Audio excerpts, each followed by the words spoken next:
하나님 아버지, 은혜와 사랑을 감사합니다.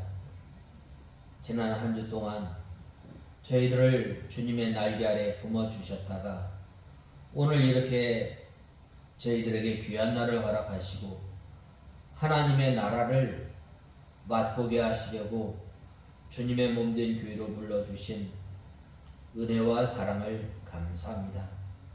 나 같은 사람을 위해서 주님께서 보혈을 흘려주시고 하나님의 백성으로 삼아주신 그 은혜를 생각할 때에 늘 울어도 눈물로써 못 갚을 줄 알며 겸손하며 하나님을 전적으로 사랑하며 하나님의 은혜를 간절히 사모하며 살아야 할 저희들이 한 주간 살아가면서 저희들이 알고 모르고 지은 저희 인생들을 향해서 수고하고 무거운 짐진 자들아 다 내게로 오라 내가 너희를 쉬게 하리라고 말씀하시며 오늘도 주님의 귀한 전에 불러주신 것 감사합니다.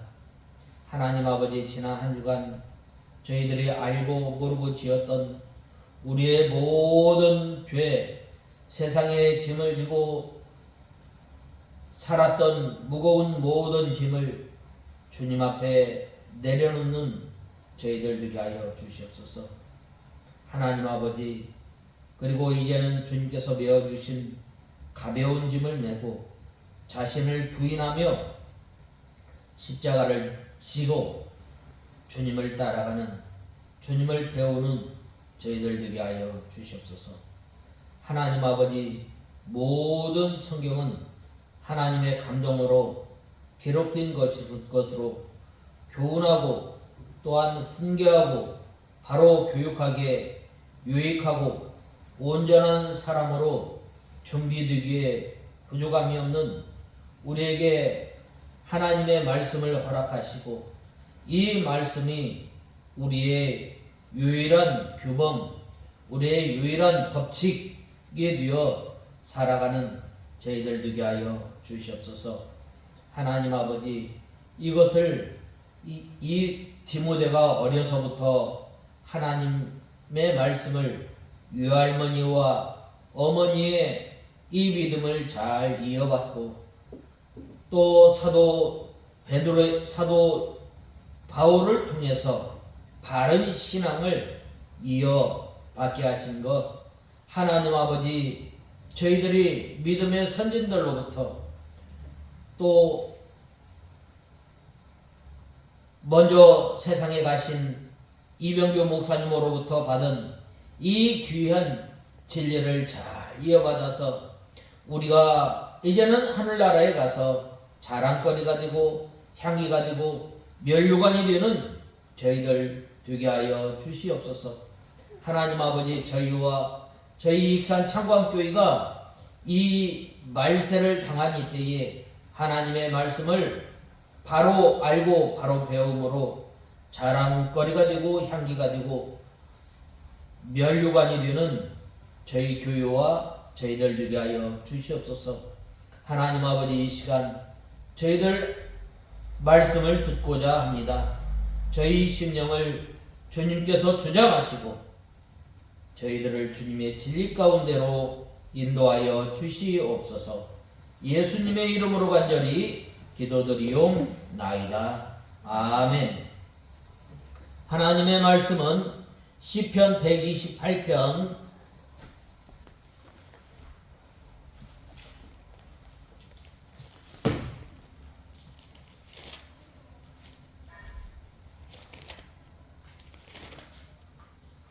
1절에서 6절까지 보겠습니다.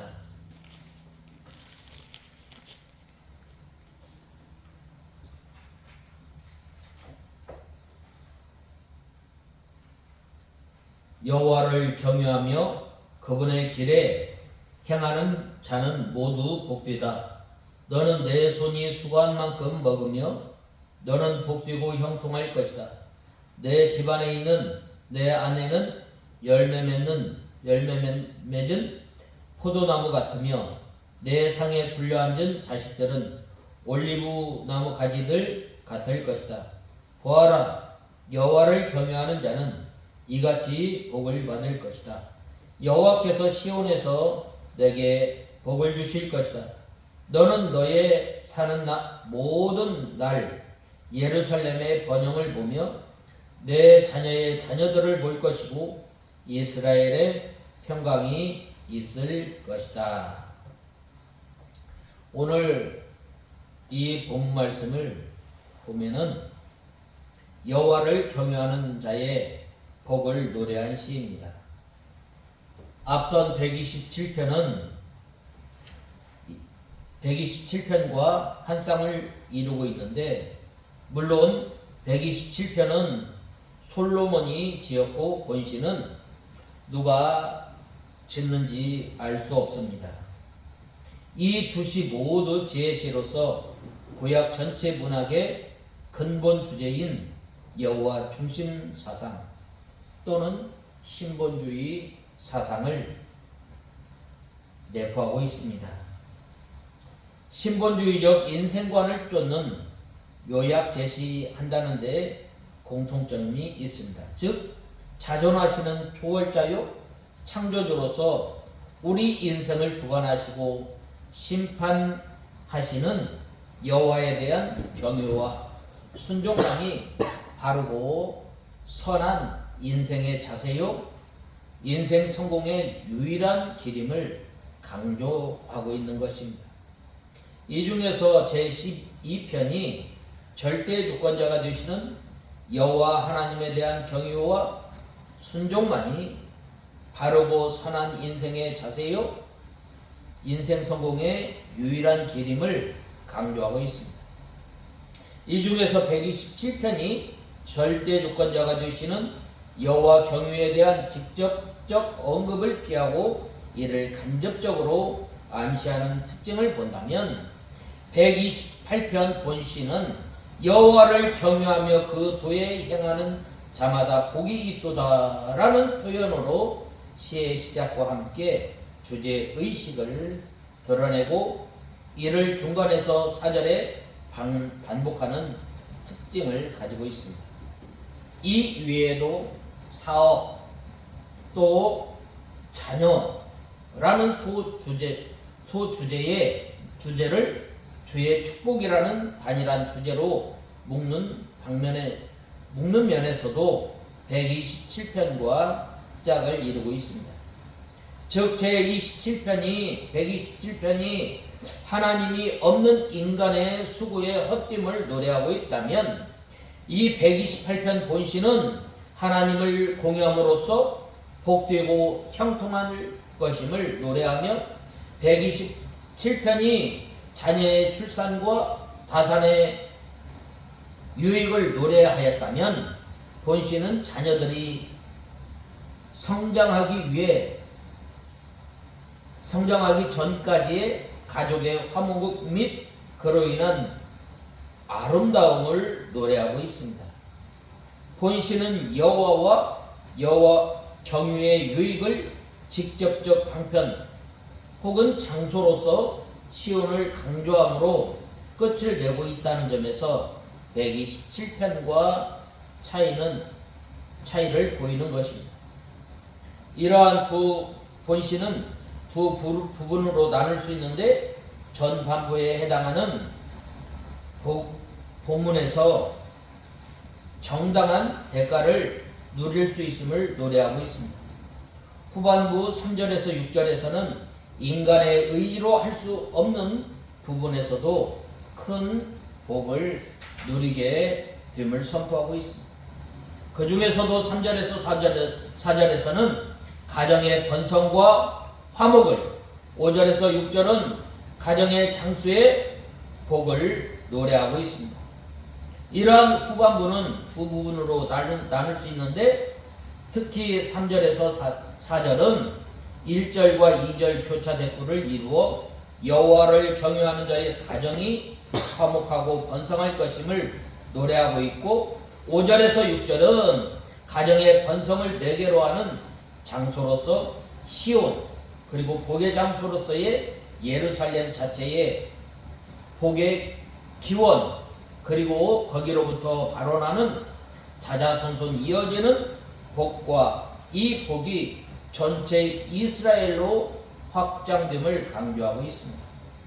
제127편과 마찬가지로 본시의 바탕에도 인간 불안의 심리가 깔려 있습니다. 알 수 없는 미래를 인해서 인생은 열심히 노력하지만 그래도 여전히 불안하여 심지어 여호와를 경외하는 자들은 본시를 읽고 묵상할 때에 불안의 그림자는 씻은 듯 가시며 기쁨과 평강이 가슴에 가득 채워짐을 느낄 수 있습니다. 우리는 이처럼 우리에게 평강을 주시는 본시의 구체적 영적인 이 진리가 무엇인가? 여호와를 경외하는 사람, 이같이 복을 얻으리로다 라고 말씀하셨는데, 이 말씀을 중심으로 우리가 128편 1절에서 6절 말씀을 살펴보고자 합니다. 그래서 제목은 여호와를 경외하는 자는 이와 같이 복을 얻으리로다. 첫 번째로 여호와를 경외하며 그 도에 행하는 자마다 복이 있도다 라고 말씀하고 있습니다. 여호와를 경외한다는 것, 여호와를 경외한다는 것은 두렵고 떨림으로 경외한다는 것입니다. 여호와 하나님을 경외한다는 것은 무서워서 두렵고 떨리는 것이 아니라 여호와 하나님의 권위, 여호와 하나님께서 여호와 하나님 그 자체를 볼 때에 우리 사람은 하나님 앞에 나아갈 수 없는 존재이므로 두렵고 떨림으로 섬기고 있는 것입니다. 언제나 우리는 하나님 앞에서 사는 생활을 해야 합니다. 그래야 할 때에 하나님을 두렵고 떨림으로 경외하며 살아가는 것입니다. 오늘 본문에 보면 그 도라고 하였는데 그 도는 하나님의 말씀입니다. 그 도는 하나님의 율례와 법도입니다. 그 도는 무엇인가? 바로 십계명입니다. 하나님께서 주신 계명, 하나님께서 주신 율법을 말씀하고 있습니다. 하나님을 경외하면서 그 말씀대로 사는 사람이 복이 있습니다. 하나님을 경외한 사람은 하나님의 말씀을 순종하는 것입니다. 하나님 앞에 예배를 드릴 때에 신령과 진정으로 예배를 드리는 것입니다. 하나님의 말씀에 맞는 예배, 이 시간 성령 하나님께서 우리에게 우리의 심령을 주장하여 주시고 우리의 심령을 주장하여 주셔서 우리가 신령과 진정으로 예배를 드릴 수 있는 것입니다. 바로 그 도를 행하는 사람, 하나님을 경외하는 사람, 하나님을 경외하는 사람은 아벨이 장차 오실 예수 그리스도를 바라보면서 믿음으로 하나님께 예배를 드렸던 것처럼 우리가 두렵고 떨림으로 하나님을 경외하는 것은 바로 우리의 온 몸과 온 마음과 온 정성을 다해서 우리가 이 나를 구원하여 주신 예수님의 그 구속의 은혜에 감사 감격하여 또 우리가 예배할 것은 장차 오실 예수 그리스도를 바라보면서 우리가 하나님께서 우리에게 약속하신 그 약속을 바라보면서 예배하고 또 하나님의 말씀을 순종하면서 살아가는 것입니다. 우리가 하나님 앞에서 살아간다 라고 하였는데 누가 이렇게 살아갔어요? 요셉이 살아갔던 거예요. 요셉이 믿음으로 살아갈 때에 하나님께서 형통함과 복을 나타내셨고 또 이 보디발의 아내가 이 유혹하였을 때 요셉이 뭐라고 하였어요?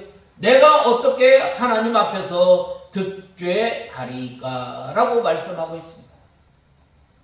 이렇게 믿음의 선진들은 늘 하나님을 의식하면서 살았던 것처럼 여호와 하나님을 경외하고 여호와 하나님을 두렵고 떨림으로 섬긴다고 하는 것은 바로 하나님 앞에 사는 것인데 늘 내 앞에 하나님이 계신다라는 그 믿음을 가지고 우리의 말, 우리의 행동을 삼가 조심해야 할 것을 말씀하고 있습니다.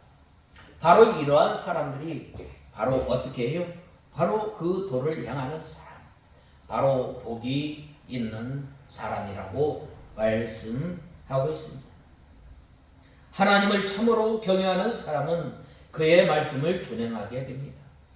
하나님을 경외하는 사람, 그 말씀에 떠는 사람이에요. 그 말씀에 떨고 그 말씀에 순종하는 사람입니다. 믿음의 선진들이, 초대교회 성도들이 왜 목숨을 바쳐서 이 예수님을 믿었어요? 바로 그 하나님 말씀 하나를 지키기 위해서입니다. 특별히 본 말씀 1절에 보면 여호와를 경외하며 그 도에 행하는 자마다 복이 있도다 라고 말씀하고 있습니다. 즉 시인은 복받는 가정이 되기 위한 영적인 비결로 하나님의 말씀을 하나님을 경외할 것을 말씀하고 있습니다. 하나님의 말씀을 순종할 것을 말씀하고 있습니다. 하나님께서 이 여호수아에게 저 유브라데부터 시작해서 이 홍해에 이르기까지 지경을 정해주셨을 때에 먼저 뭐라고 말씀하셨어요? 너는 강하고 담대하라. 또 하나님의 말씀을 순종하라고 할 때에 바로 내가 밟는 모든 지경을 주겠다라고 말씀하고 있습니다. 우리 성도들이 복된 삶 또한 복된 가정을 이루며 나가는 그 비결은 뭐예요? 다른 것이 아니라 하나님의 말씀을 지켜나가는 것. 오늘날 그러면 우리가 어떠한 말씀을 지켜야 하는가? 우리가 삼가 조심해야 합니다. 말세를 당한 이때에 돈을 사랑하고 자기를 사랑하는 이 시대에 우리는 이 우상을 우리 속에 있는 이 하나님보다 더 사랑하는 것, 하나님보다 더 지배받는 것을 내어버리고 온전히 힘을 다하고 목숨을 다하여 주 하나님을 사랑하며 섬겨야 하겠습니다. 이런 이스라엘 민족의 최고 지혜서인 잠언을 보면 여호와를 경외하는 것이 지식의 근본이라고 말씀하고 있습니다. 모세는 이스라엘아 내 하나님 여호와께서 내게 요구하는 것이 무엇이냐 라고 물으면서 여호와를 경외하여 그 모든 도를 향하고 그를 사랑하며 마음을 다하고 성품을 다하여 여호와를 섬기는 것이라고 말씀하고 있습니다. 즉 시인은 이스라엘 율법의 기본 정신이기도 한 이 말씀을 복받는 가정을 세우기 위한 첫 번째 비결을 말씀하고 있습니다. 이것이야말로 우리 성도의 가정이 가장 명심해야 할 삶의 원칙이고 복의 원칙입니다. 승리를 하기 위해서는 승리의 원칙이 있습니다. 성공을 거두기 위해서도 그 도에 합당한 원칙이 있습니다. 아무리 뛰어난 사람이라 할지라도 이 원칙을 무시하고 자신이 원하는 것을 이룰 수 없는 것입니다. 하물며 하나님께서 다스리시는 이 세상에서 가장 중요한 원칙을 알지 못하고 무시하고서야 어떻게 복과 형통을 구할 수 있겠어요? 그 개인도 그 가정도 복이나 형통과는 무관한 처지에 놓이고 말 것입니다. 그런데 오늘날 성경이 말하고 있는 이 원칙을 너무 쉽게 간과하고 무시하고 외면을 당하고 있습니다. 오늘날 어떤 가정에서 어떤 부모가 학업보다 돈보다 성경보다 하나님을 경외하는 것을 최고의 가치라고 말할 수 있는 사람이 얼마나 되겠어요? 그것만이 이 세상에서 참된 복을 누리는 유일한 비결이라고 누가 감히 말하는 사람이 있어요? 없어요. 그러나 성경에서는 반드시 말하고 있는 것입니다. 복을 누리는 비결, 복된 가정이 되는 그 비결은 뭐예요? 여호와 하나님의 말씀을 듣고 행하는 거예요. 우리가 이 도를 향하려면 하나님의 말씀을 읽어야 돼요. 우리 입에서 하나님의 말씀을 떠나지 말아야 합니다. 시편 1편에 보면 복 있는 사람은 이라고 말씀하시며 2절에 보면 주야로 그 말씀을 주야로 묵상하는 자로다라고 말씀하고 있지 않아요? 하나님의 그러므로 우리는 계시 의존 신앙을 가져야 돼요. 하나님의 말씀을만 의지하고 하나님의 말씀만 우리가 붙들고 살아야 할 것을 말씀하고 있습니다. 대부분 하나님을 경외하는 것보다 학업, 돈, 세상적인 성공을 앞세우고 하나님을 경외하는 것은 뒷전에 세우든지 부수적으로 생각하는 것으로 가르치고 있는 것입니다. 고등학교 3학년쯤 되면 야, 교회 가지 마. 학원에 가서 공부하고 그 다음에 하나님을 잘 섬기면 되지. 그렇게 가르치는 거예요. 믿는 사람이라 할지라도 그렇게 가르치는 거예요. 그러나 우리는 하나님 중심, 신본주의로 나갈 때 그 사람에게 복이 있는 거예요. 오직 하나님을 의지하고 하나님을 바라보고 나갈 때 그 사람에게 하나님께서 함께 하시는 거예요. 누가 그러한 삶을 살았어요? 우리가 잘 아는 다니엘, 아브라함, 또 다윗, 사무엘, 이 믿음의 선진들이 이러한 길을 걸어갔던 거예요. 그리할 때 하나님께서 그 사람들을 들어서 이스라엘 백성들을 믿음의 길로 인도하였던 것입니다. 그 결과가 무엇인가? 100년 전부터, 아니 1000년 전과 비교해 볼 때 오늘날 우리는 비교할 수 없는 좋은 환경에서 좋은 교육 여건 가운데서 우리는 살아가고 있음에도 오히려 복받는 가정, 화목한 가정, 행복한 가정은 점점 사라져가는 것을 보게 됩니다. 왜 그럴까? 하나님이 있어야 할 자리에, 학문이 하나님이 있어야 할 자리에 다른 것이 서로 대체되기 때문입니다. 참된 복의 원리는 하나님을 경외하는 삶을 실천하지 않고 자녀들에게 제대로 가르치지 않았기 때문입니다. 우리는 다른 세대가 아닌 다음 세대를 이어주어야 합니다. 이스라엘 백성들이 하나님의 은혜로 말미암아 애굽에서 나와서 이제 가나안 광야의 여정과 가나안 전쟁을 끝난 다음에 이스라엘 백성들이 어떻게 하였어요? 여호수아가 살아있는 동안에 또 그 전에 있었던 장로들이 살아있는 동안에 그들의 믿음을 지켰지만 그들이 다 죽고 난 다음에 어떻게 됐어요? 다음 세대가 아닌 다른 세대가 일어남으로 말미암아 이스라엘 백성들이 많은 어려움, 고난을 겪게 된 거예요. 약 400년 동안 그들이 다시금 이방 민족들에 의해서 침략당하고 하나님의 징계 가운데 있었던 거예요.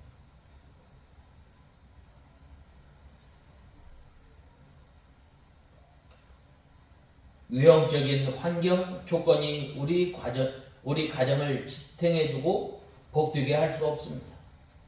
오직 하나님을 경외하고 그분께 순종하는 가정이 될 때에 하나님의 복이 임하는 것입니다.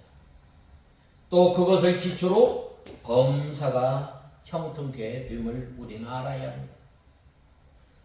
그러므로 하나님을 경외하는 길을 배우는 가정이 될 때에 진정한 복이 임하는 것임을 우리는 알아야 합니다. 하나님을 경외하는 것이 참된 복과 영속적인 행복의 기초가 된다는 것을 우리는 잊지 말아야 합니다. 이 사실의 근거에 우리의 가정을 세우고 우리 자녀들을 믿음으로 잘 길러 나가야 합니다. 그리할 때에 하나님께서 그 가정에게 복을 주십니다. 오늘 첫 번째로는 여호와를 경외하며 그 도에 행하는 자마다 복이 있도다라고 말씀하고 있습니다. 바로 그러한 사람에게 여호와를 경외하는 자는 이같이 복을 얻으리라라고 말씀하고 있습니다. 그 다음에 이 두 번째로는 내가 내 손이 수고한 대로 먹을 것이다. 내가 복되고 형통하리로다라고 말씀하고 있습니다. 오늘 본 말씀 2절에 보면 너는 내 손이 수고한 만큼 먹으며 너는 복되고 형통할 것이다 라고 말씀하고 있습니다. 오늘날 우리가 과연 일하는 대로 우리 손이 수고한 대로 먹고 살아요? 그러지 못하는 경우가 얼마나 많이 있어요. 여호와 하나님께서 지켜주시지 아니하면 이 모든 것이 헛것이에요. 여호와를 경외하고 그 말씀대로 순종하는 자는 그 순종한 것만큼 소득이 생기고 또 영적 소득이 생기는 거예요. 하나님 말씀 하나를 얻기 위해서 우리가 눈물을 흘리며 우리가 힘써 믿음을 지켜나갈 때에 그 말씀을 깨닫게 하고 또한 그 말씀이 우리에게 힘이 되어서 믿음 생활하는 것, 수고한 것만큼 우리의 믿음을 자라게 하시고 수고한 것만큼 하나님의 말씀을 깨닫게 하고 수고한 만큼 우리에게 그 영의 말씀을 허락해 주십니다. 육신의 양식도 마찬가지입니다. 이 말씀을 듣고 이 말씀을 깨달을 때에 이 말씀대로 순종해 나갈 때에 복되고 형통한다고 말씀하고 있습니다. 왜냐? 가지 말아야 할 길과 가야 할 길을 바로 가르쳐 주기 때문에 그 말씀을 붙들고 순종하고 나갈 때에 바로 하나님께서 그러한 사람들에게 형통하게 하시고 복을 주시는 것입니다. 진리를 순종하기 위해서 수고를 많이 한 사람은 영적인 소득이 많이 있고 적게 순종한 사람은 영적 소득이 적습니다. 그러므로 하나님의 말씀대로 살고 하나님께 충성하며 하나님께로부터 받은 사명을 감당하기 위하여 수고한 것만큼 소득을 얻을 수 있습니다. 5 달란트 받은 사람은 나가서 수고를 많이 하였기 때문에 그만큼 소득이 많이 생겼습니다. 그러나 1 달란트 받은 사람은 나가서 수고하지 않았기 때문에 소득이 없는 것입니다. 창세기 3장 19절에 내가 얼굴에 땀이 흘러야 식물을 먹고 라고 말씀하고 있습니다. 나가서 땀을 흘려 수고해야만 땅의 수산을 먹을 수 있습니다. 예수님께서도 마태복음 6장에 보면 공중나는 새를 보라라고 말씀하고 있습니다. 부지런히 나가면 새들도 먹이시는 하나님. 우리 인생들이 아침부터 저녁까지 힘써 일을 할 때에 우리에게 먹을 것을 주시는 거예요. 하나님께서 우리에게 세 가지 복을 주셨다고 하였는데 그 세 가지 복은 무엇입니까? 결혼과 노동과 안식이에요. 휴식이에요. 나가서 일할 수 있도록 나가서 일하면 먹고 살게 돼 있습니다. 그리할 때에 하나님께서 나가서 하나님의 말씀대로 순종해 나갈 때에 믿음이 생기고 또 믿음이 더욱더 자라나게 됨을 우리는 알아야 합니다. 여기에 대한 신령한 뜻은 죄로 인해서 세상이 악해졌기 때문에 성도가 하나님의 말씀을 지키느라고 땀과 눈물을 흘리면서 많은 수고를 해야만 겨우 영적 양식을 먹을 수 있는 겁니다. 우리가 교회에 와서 하나님 앞에 예배를 드릴 때에 우리가 그 하나님의 말씀을 듣고 은혜 받기 위해서 얼마나 우리가 노력해야 하는지 모릅니다. 먼저 나와서 하나님 앞에 기도하고 또 나가서 하나님께 구하며 이 말씀을 순종하면서 나가 살려고 할 때에 얼마나 많은 수고와 얼마나 많은 어려움이 있겠어요. 얼마나 많은 눈물을 흘리면서 믿음을 지키겠어요. 바로 그런 성도들에게 하나님께서 먹이시고 복을 주시고 형통케 하신다는 것입니다. 땀을 흘리면서 기도하고 성경을 읽고 예수님을 사모하고 성경 말씀을 지켜 나가야 겨우 믿음의 양식을 먹을 수 있습니다. 땀을 흘리지 않고 수고하지 않는 사람은 먹을 것이 없습니다. 그러므로 쉽게 믿겠다고 하는 사람은 이 영의 양식, 믿음의 양식을 먹을 수 없습니다. 우리가 뒤에 있는 세상의 것을 잊어버리고 시온 산을 향해 올라가기를 힘써야 하고 그 말씀을 배우고 그 말씀대로 살아가려고 힘써 나가야 합니다. 또 묵은 밭을 갈아엎고 씨를 뿌리고 가꾸어야 곡식을 얻은 것처럼 우리의 굳은 마음을 회개하고 거기에 하나님의 말씀에 씨를 뿌리고 그것이 자라나서 열매를 맺도록 모든 수고를 해야 이 믿음의 양식, 신령한 양식을 얻어먹을 수 있는 거예요. 우리가 믿음 생활할 때에 우리가 쉽게 되던가요?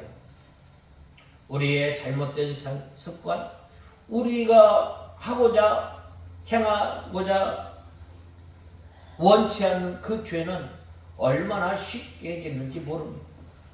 그러나 하나님 앞에 나가서 기도하는 것, 하나님 앞에 나가서 예배하는 것, 하나님을 찾고 하나님을 사모하는 것, 우리가 기도하는 것 얼마나 힘이 든지 모릅니다. 그리할 때에 하나님께서 이 하나님의 말씀을 깨닫게 하고 조금 먹게 하시는 거예요.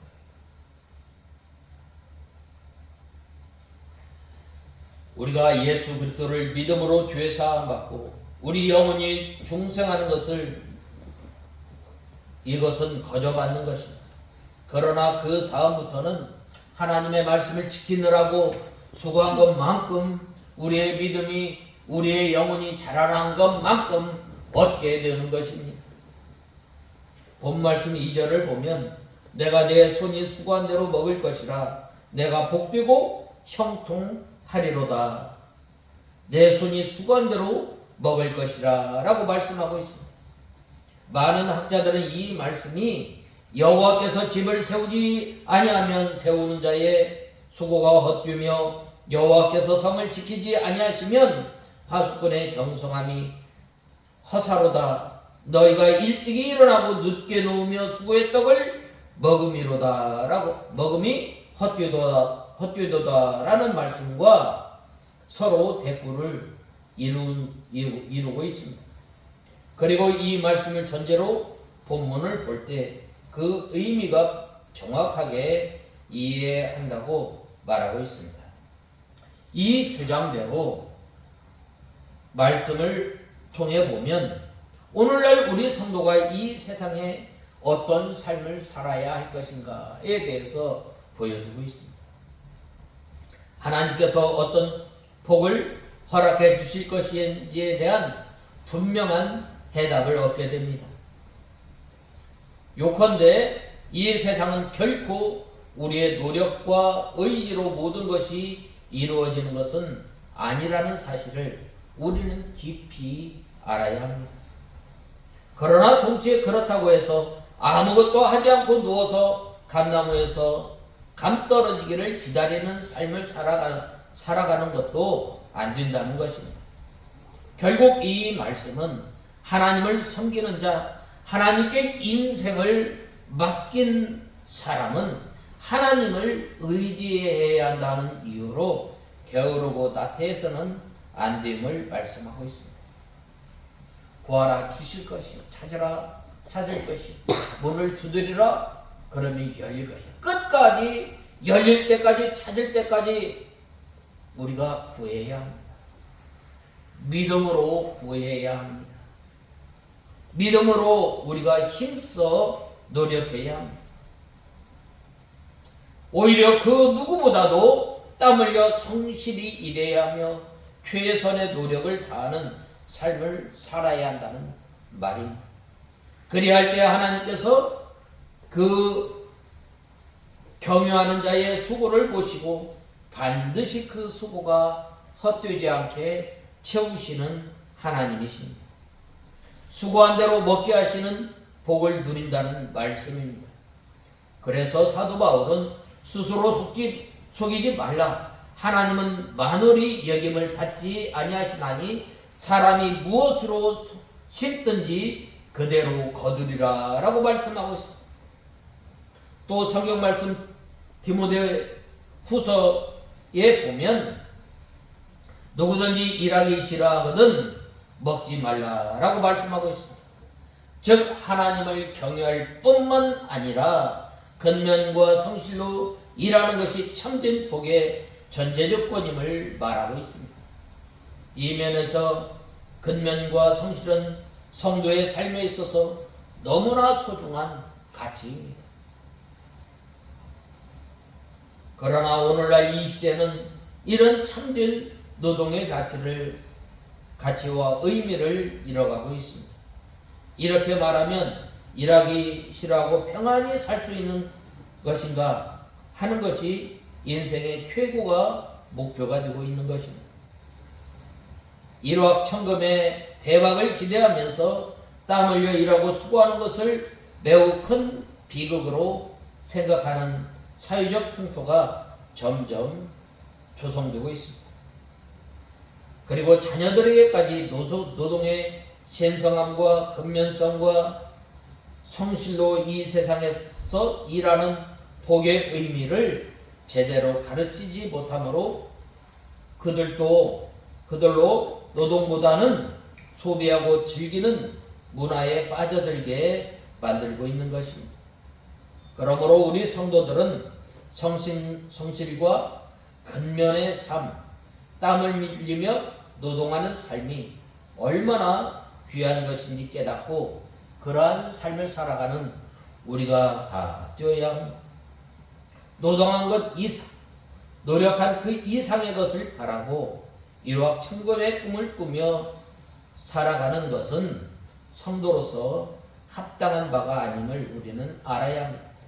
수고한 대로 먹으며 그것이야말로 진정 하나님의 복이라는 사실을 항상 기억하는 우리가 다 되어야 합니다.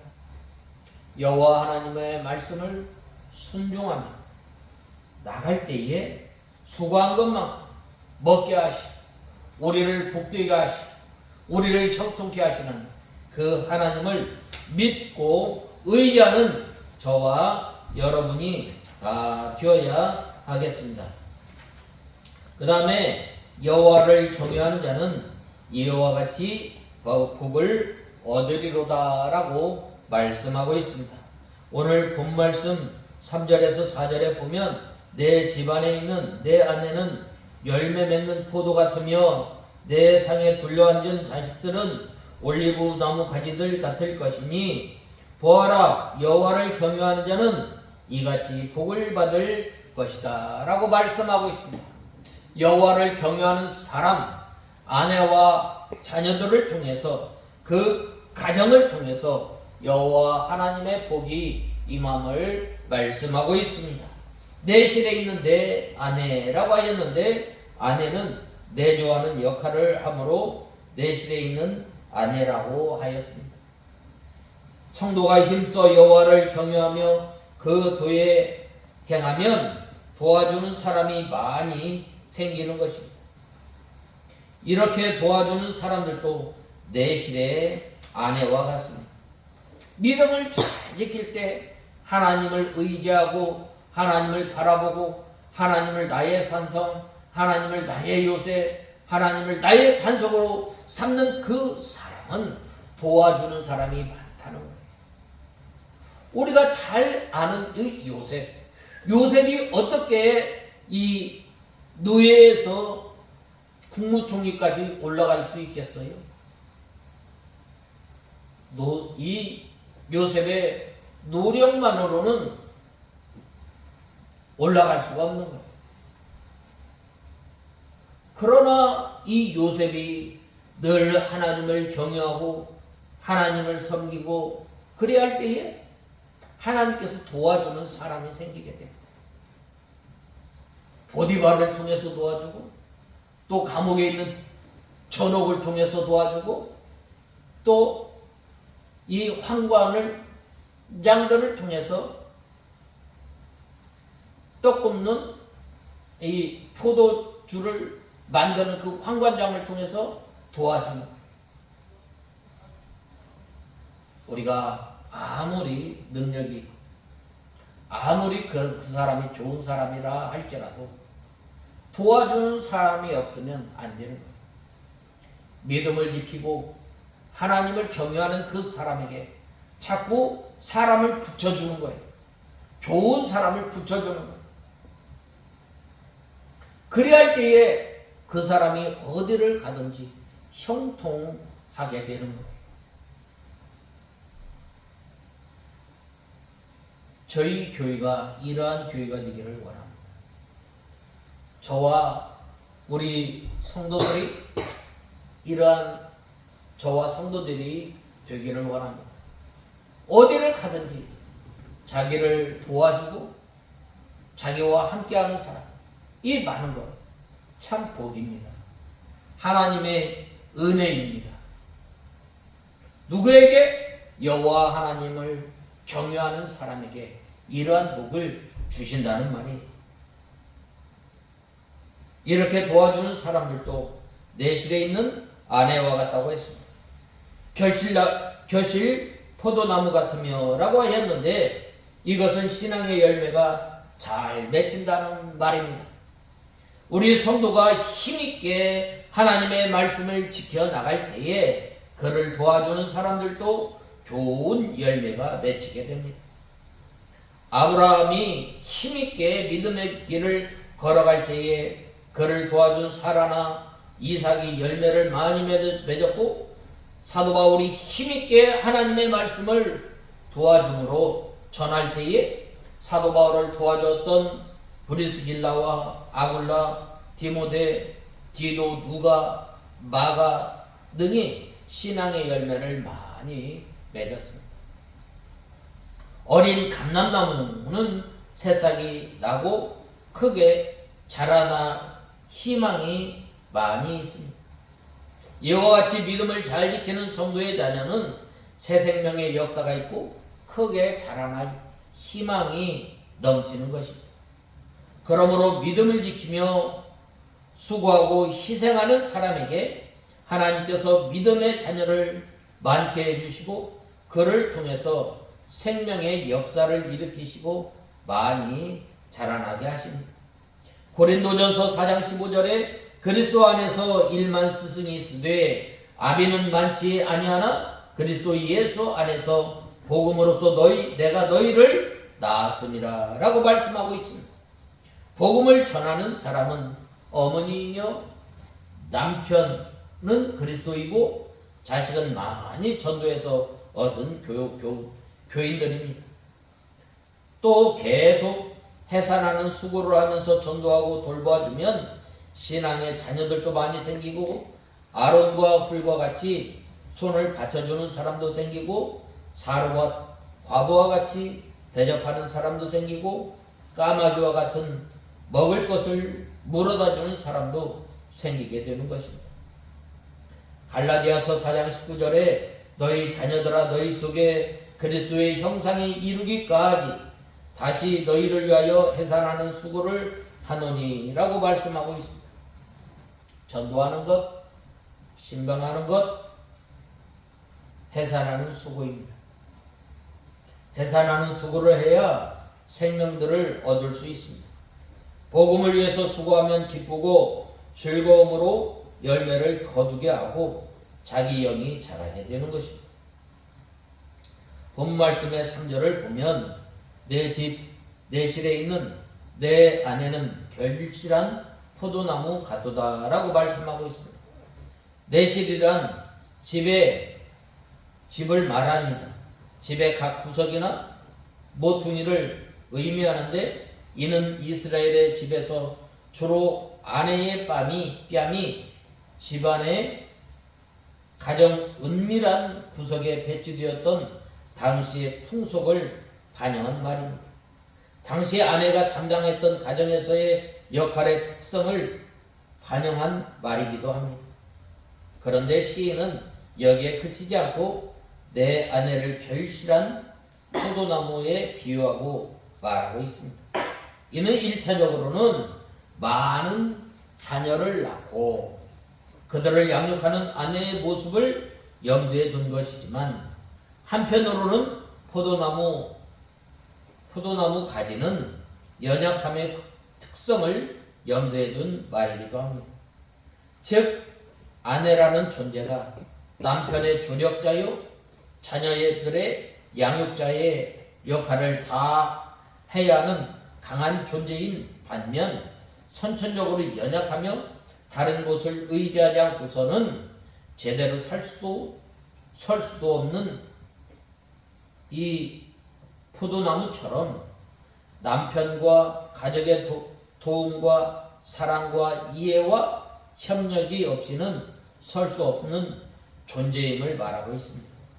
이와 같은 맥락에서 이 사도 베드로는 특별히 남편된 자들에게 너희 아내와 동거하고 저는 더 연약한 그릇이요 또 생명의 은혜를 유업으로 함께 받을 자로 알아 귀히 여기라 라고 말씀하고 있습니다.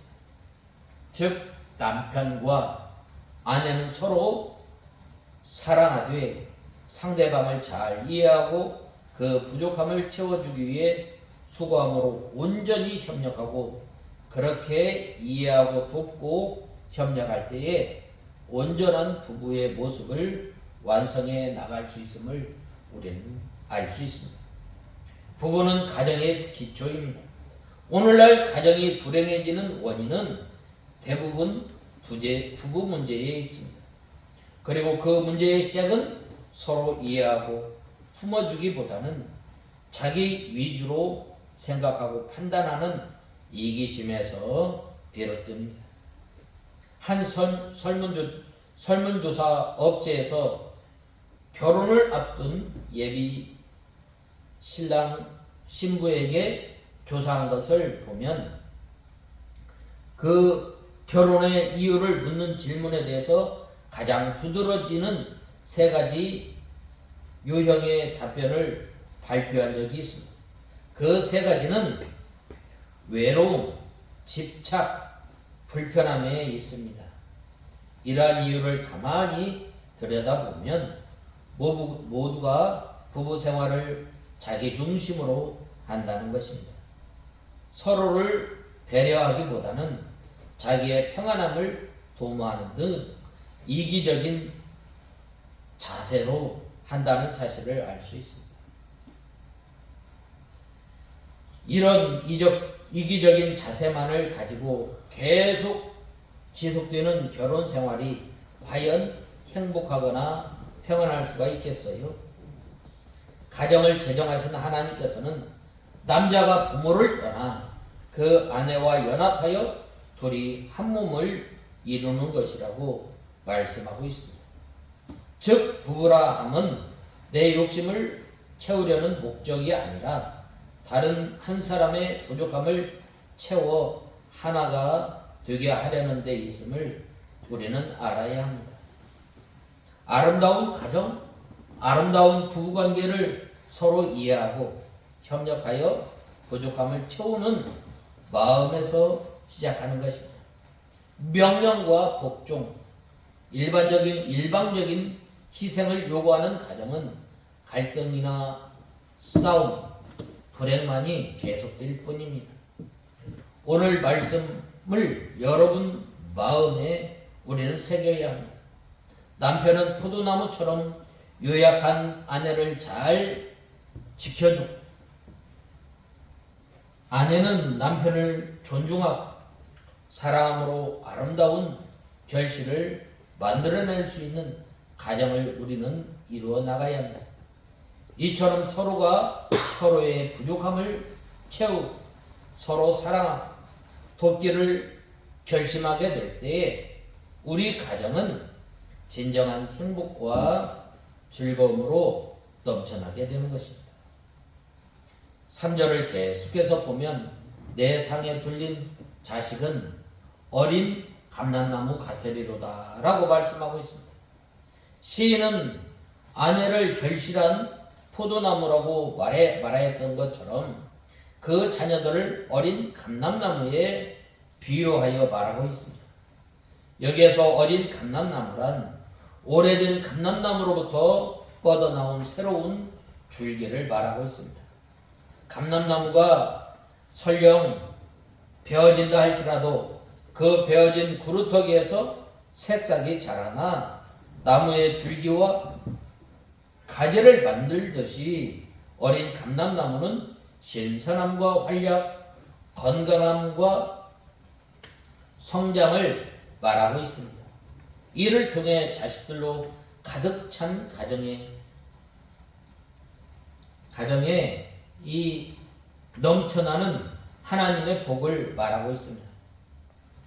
여기에서 말하는 어린 감람나무 가지는 이 앞에서도 잠시 말하였던 것처럼 그 스스로 땅에 뿌리를 받고 올라온 나무가 아니라 이들은 오래된 나무에 붙어서 살아가는 나무입니다.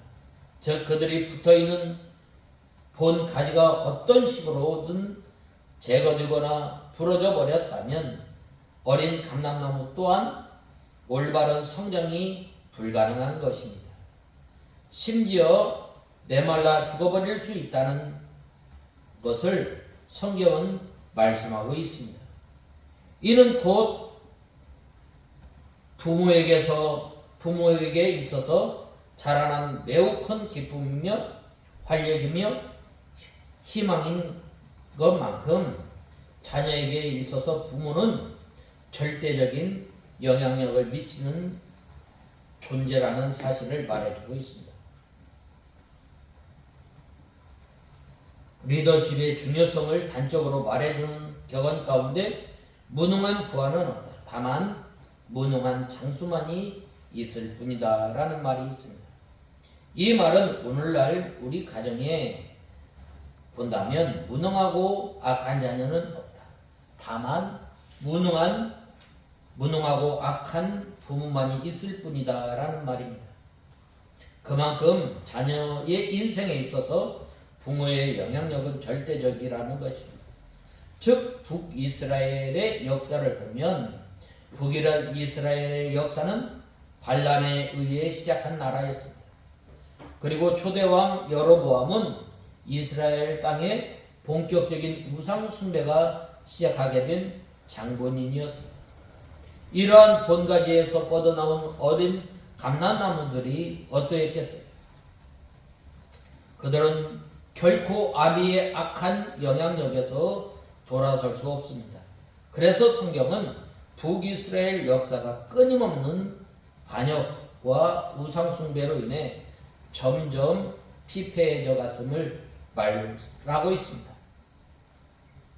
부모의 역할은 자녀를 이 세상에 태어나게 하는 것만이 아니라 그들로 이 세상에서 바르고 복되게 살아가도록 양육하는 데 있습니다.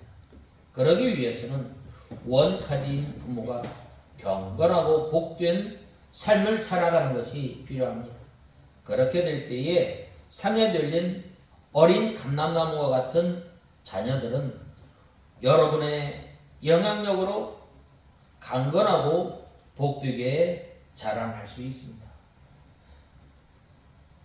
이 사실을 우리는 기억해야 합니다.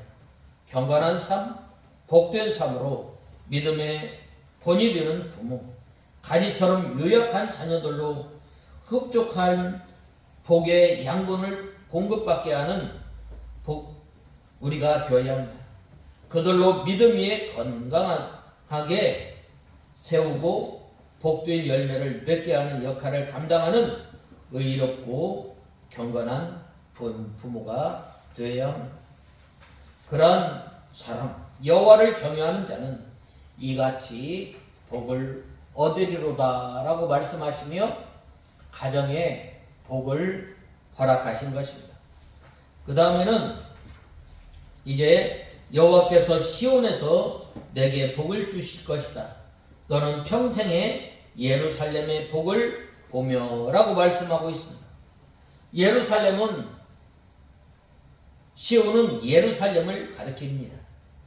또 교회와 하나님께서 계신 곳입니다. 하나님께서는 그곳에서 성도에게 복을 내려주시는 거예요. 그러므로 시온에 거하는 자가 평강과 복을 받게 되고 자식의 자식을 보게 됨을 말씀하고 있습니다. 자식의 자식을 보게 된다라고 하는 것은 계속해서 자라나는 것을 말씀하고 있습니다. 본말씀 5절에 보면 여호와께서 시온에게 내게 복을 주실지어다 라고 말씀하고 있습니다. 시온은 하나님의 성전이 있는 성산으로 하나님 임재의 상징적 처소를 말하고 있습니다. 이스라엘 백성들은 바로 이 시온을 그들의 가장 중요한 성지로 생각했습니다. 알다시피 시온이란 이스라엘의 신앙적 중심일 뿐만 아니라 정신적, 정치적 중심이기도 한 것입니다. 이곳은 아브라함이 그 아들 이삭을 번제로 바치고자 했던 곳이며 다윗이 오늘날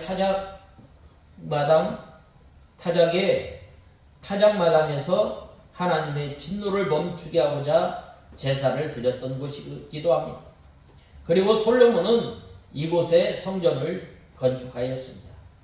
이처럼 민족의 유서가 담겨있는 시온은 이스라엘 민족에 있어서 너무나 소중하고 귀한 장소로 생각됩니다.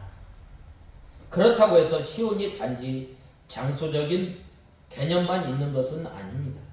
오늘날까지도 이스라엘 민족은 자신들을 이스라엘 되게 하는 것으로 그들 마음속에 살아있는 여호와 하나님에 대한 믿음과 신앙, 그리고 과거에 하나님께서 그들을 선택하여 큰 민족이 되게 하셨던 것처럼 오늘날에도 그들을 인도하시며 회복해 주실 것이라는 하나님에 대한 이 기대와 소망을 가지고 있는데, 이를 통해서 이 통칭하여 시온이즘이라고 부르고 있는 것입니다. 따라서 본문에서 시인이 말한 이 시온이라는 이 장소는 어떤 특별한 지명을 지칭하는 것뿐만 아니라 모든 성도의 마음이 향하고 있는 하나님의 보좌를 의미하는 것으로 보는 것이 더 합당한 것입니다. 즉 시인은 그들을 지으시고 인도하시는 하나님을 믿는 믿음과 소망의 터 위에서만 하나님께서 내려주시는 충만한 복을 받아 누릴 수 있다는 사실을 말하고자 했던 것입니다.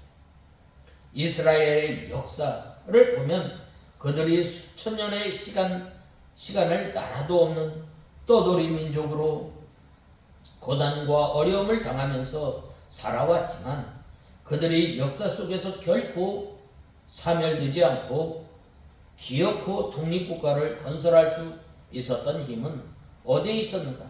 그들이 열악한 환경 가운데서도 전 세계의 정치 경제에 막대한 영향을 미칠 수 있는 민족으로 성장할 수 있었던 원동력을 이 어디에 있는가? 그들이 민족적 이 구심점인 하나님 경유의 신앙이 바로 그 힘이 되었던 것입니다. 오늘날 우리의 가정도 마찬가지입니다. 가정이 심각한 경제적 위기 가운데 있다거나 수많은 문제들로 위기에 처해 있다 할지라도 그것만으로도 우리의 가정은 결코 무너지지 않습니다. 우리 안에 하나님을 믿는 믿음과 거룩한 소망의 구심점이 있다면 결국 이러한 위기의 고난 속에서도 하나님의 복을 받아 누리는 가정이 되고 회복의 은혜를 얻은 가정이 될 수 있는 것입니다. 그렇다면 현재 우리의 가정의 구심점은 무엇인가? 집안의 가장인 부모님인가? 아니면 자녀인가? 겉으로 보이는 것이나 예금 통장인가? 앞으로 이룰 가정의 꿈과 비전인가? 인간적인 사랑과 애정인가?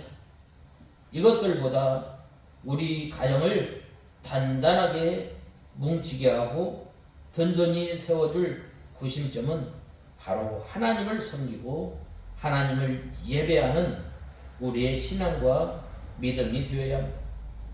이처럼 영적 구심점을 분명히 가지고 그 가정을 세우는 사람들만이 참으로 흔들림이 없는 복된 가정을 세우게 되는 것입니다. 하나님을 경외하는 사람은 바로 시온에서 복을 주시는 하나님을 우리는 알게 됩니다.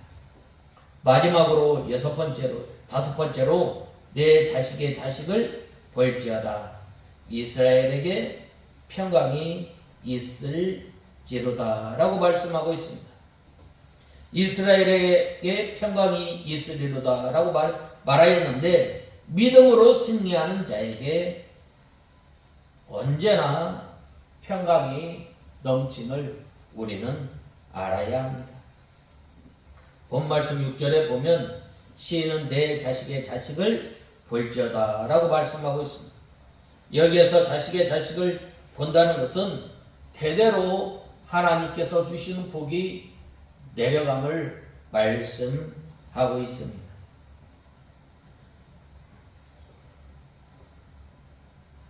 아마도 동서고금을 막론하고 오래 산다는 것은 인간이 추구하는 가장 큰 소망 가운데 하나입니다. 또 큰 복 중의 하나로 여겨지는 것입니다.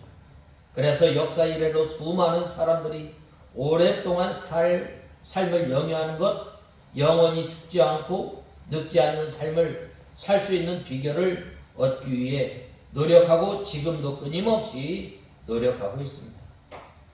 이러한 과정을 통해 깨닫게 되는 한 가지는 우리 인생의 생과 사회의 문제는 인간의 영역 밖에 있는 하나님의 주권에 해당하는 문제임을 확인하는 것뿐입니다. 이러한 맥락에서 본문을 살펴볼 때 시인이 진정 말하고자 했던 것은 단순히 오래 산다는 것 자체를 의미하는 것이라기보다는 하나님의 은혜 안에서 얻게 될 영원한 삶이라는 성도의 궁극적인 목표를 지향하는 말로 생각하는 것이 더 타당할 것입니다. 생각해 보면 오래 산다는 것 자체로는 결코 그것이 축복인지 저주인지 알 수 없습니다. 그리고 어차피 우리가 영원히 머물 곳이 아닌데 다른 사람들보다 얼마 더 살아갈 것, 더 살 것, 그것이 우리에게 무슨 큰 의미가 있겠어요? 수백 년을 살았던 사람도, 수십 년을 살았던 사람도 어차피 죽기는 마찬가지입니다. 예수님께서 살려주신 나사로도 결국 다시 죽음에 이르지 않았어요. 그렇게 볼 때 세상에서 단지 몇 년, 몇십 년을 더 산다는 것이 우리에게 큰 의미가 될 수 없습니다. 이 세상에서 단지 짧은 인생을 살았다는 것만으로 불행한 삶이라 말할 수 없을 것입니다. 예수님이나 사도 바울 그리고 사도 요한을 제외하고 예수님의 제자들은 우리가 생각하기에 매우 짧은 삶을 살지 않았어요. 그렇다고 해서 그들의 삶이 불행한 삶이라고 말할 수는 없는 것입니다. 오히려 그들은 누구보다도 복된 인생, 값진 인생을 살았다고 말할 수 있을 것입니다. 왜냐? 그들 모두의 삶은 이 세상에서 끝나버린 삶이 아니라 하나님 나라에서 영원히 기뻐하며 평안을 누리는 삶으로 들어갔기 때문입니다. 우리도 마찬가지입니다. 성도의 복은 영원히 계속된 생명을 소유하는 데 있습니다. 이 땅에서 생을 마감한다 할지라도 우리에게는 보장된 새로운 나라, 새로운 생명이 있음을 알기에 우리는 기뻐하고 즐거워할 수 있습니다. 예수님께서는 우리가 이처럼 영원한 생명을 가지고 참된 복을 누릴 수 있는 방법에 대해서 누구든지 제 목숨을 구원하고자 하면 잃을 것이요 누구든지 나를 위하여 제 목숨을 잃으면 구원하리라 라고 말씀해 주셨습니다. 그리스도를 믿고 그 이름을 위하여 우리의 목숨을 내어놓을 때 가능하다고 말씀하신 것입니다. 이 세상 사람들은 오래 살기 위해 건강을 유지하기 위해 얼마나 많이 투자하는지 모릅니다. 운동하는 것, 좋은 것 먹고 그러나 우리는 어디에? 영원한 나라에 소망을 두고 우리 자신을 쳐서 복종시키고 구원을 이루어 나가는 거예요. 또 얼마나 몸을 사리면서 살고 있는지 모릅니다. 생명을 위해서 진정한 투자는 하나님을 위해 우리의 목숨을 내어놓고 헌신하는 데 있음을 우리는 알아야 합니다. 그리고 그 안에서 영생하도록 소멸하지 않고 생명을 찾아주시는 우리 성도가 다 되어야 합니다. 우리 인간이 인생에서 추구하며 소망하는 것은 물질의 축복, 가정의 복, 평강과 장수의 복 등일 것입니다. 방식이 다르고 추구하는 방법은 다르지만 인생길에서 수고하고 땀 흘려 얻으려는 것은 모두가 이에 대한 것일 것입니다. 그런데 오늘 시인은 인생의 영원한 복을 얻는 가장 큰 비결은 여호와 경외와 그 말씀을 따라 사는 삶이라고 말씀하고 있습니다. 우리는 과연 인생의 복을 어디에서 찾고 구하고 있는가? 인생의 복은 오직 인생의 주권자 되시는 하나님을 바라보고 그분을 경외함으로 믿을 수 있다는 사실을 기억하고 우리는 최선을 다해 달려가는 우리가 다 되어야 하겠습니다. 그리할 때 하나님께서 내 자식의 자식을 볼 것이며 이스라엘에게 평강을 주신다고 말씀하고 있습니다. 우리가 무엇을 위해 살아가는가? 우리가 좀 더 안락하고 좀 더 오래 살고 좀 더 건강하고 그것도 중요하지만 우리는 하나님께서 주시는 영원한 복을, 영원한 하나님의 나라를 바라보며 우리가 믿음의 선한 싸움을 다 싸워나가는 저와 여러분이 다 되어야 하겠습니다. 다 같이 기도하겠습니다. 하나님 아버지, 주님의 은혜와 사랑을 감사합니다. 여호와를 경외하는 자는 이와 같이 복을 받으리라 라고 말씀하였는데, 여호와 하나님을 경외하는 사람은 이 복을 받게 되는데 내실에 있는 자녀가 결실을 맺고 어린 감람나무 가지가 많게 됨을 말씀하고 있는데, 하나님 아버지, 저희들이 힘써 믿음 생활할 때에 내 손에 수고한 대로 먹으며 복과 형통을 누리는 저희들 되게 하여 주시옵소서. 하나님의 말씀을, 기도를 힘써 기도할 때에 우리가 믿음의 영의 양식을 먹고 자라나며 주님께서 주시는 영의 양식을 풍족히 받아 누리며 살아가는 저희들 되게 하여 주시옵소서. 예수님의 이름으로 기도드리옵나이다. 아멘.